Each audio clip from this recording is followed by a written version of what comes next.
Hi. For today's whiteboard session, we're going to talk about retrospectives. My name's Jim Simmons. I'm a trainer at SoftEd, and I'm going to show you a retrospective format that I use with groups that's highly productive and really focuses the conversation.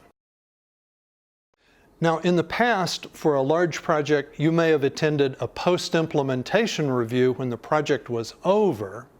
But that's not a retrospective. A retrospective happens repeatedly in the middle of a project as we're progressing to see how are we doing, what could we do better, what small changes can we make to improve the way we work. That's a retrospective. Let me show you a format for retrospectives that I use. I like to call it the 5 whys. Why? Because I'm being silly. Yo, yay, yuck, yak, yes. The standard 3 questions that get asked in a retrospective are, what went well, what did not go well, and what are we going to do about it to make improvements in how we work? So, the first thing I like to do in a retrospective is hand out some gold stars if anybody did something special, helped me out, had an amazing success story. We're all together, let's point it out, make it public, round of applause. Sometimes something goes in this quadrant, sometimes nothing goes in it, but it starts the meeting off on a nice positive note. So here's how the retrospective starts. Everyone takes their sticky notes and they spend 5 or 6 minutes writing down silently, writing down what they want to put up on the board in these 2 quadrants. When that time is over, we take our turns standing up to the board, reading out what we wrote on our card and putting it up in the quadrant. No discussion. Someone can ask a clarifying question to make sure that they understand what you wrote down, to see to it that it is what we're thinking about, and then that's it, and they have a seat.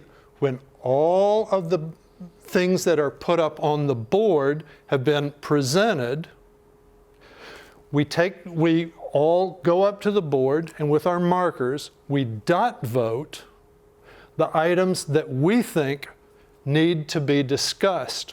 What are we going to discuss? We're going to discuss the things that are causing us the largest problems that are probably the easiest to tackle.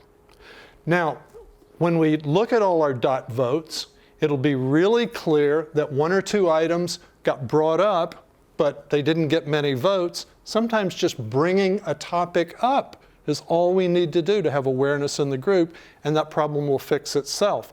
But these items, which we clustered because they were all almost the same concept, these are going to come down. They got a lot of votes. There's item 1, and we note what that one is. This one got an awful lot of votes. We note that one. This one got a lot of votes. And this combined thing, that one got a lot of votes too. Now we have discussion. These are the 4 most important things. We don't spend our time together designing a solution to the problem. We spend our time analyzing and understanding what created this problem. Now, someone may have an idea for a solution. It's just automatic and we get it. That's fine. But we really want to focus our discussion time on understanding what is the problem here. Once that discussion has taken place, now we go back and we dot vote again the 1 or 2 items that we really want to spend some energy and time in the next iteration actually working on. This one got most of the votes. There it is. This one got the second number of votes, and that's all we're going to put up there because there's only so much we can do.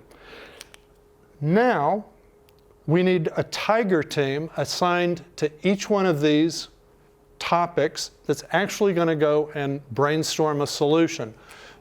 Bob did a lot of talking about this. He seems to really care about it. Sue is highly impacted by the problem. She wants to be on the team. And Mary says, hey, I've got some ideas. Can I be on that one too? Bill and Mark sign up for this one. And then the last thing we do is we sign a captain to that Tiger team. Captain, captain. The reason you have a captain is so that 3 days from now somebody doesn't say, oh, I thought you were going to call the meeting. No, I was waiting for you. The captain's job is to call the meeting, see to it that a solution is developed, and be prepared to present that solution to the rest of the group. The rhythm for this works really nicely if at the end of your iteration, say Friday afternoon, you have your retrospective with the team,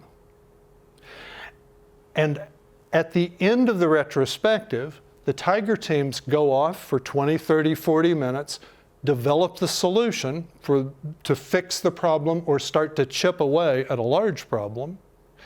Then on Monday morning in your sprint planning session, the Tiger teams present the proposals to the group. We agree on this is how we're going to do it. And the work that's required to implement that solution is part of the work that's planned for the sprint. If teams do this on a regular basis, two things start to happen. One, people are enthusiastic about retrospectives because they see the positive benefits they're getting every time they hold one. And two, the retrospectives get even shorter because people come to the retrospective with their sticky notes already filled out. And instead of 5 or 6 minutes of silent time, they just put everything up on the board and we're ready to start having the yak conversation. Okay? That's how this works. It works really well. Okay, 3 pointers I want to leave you with.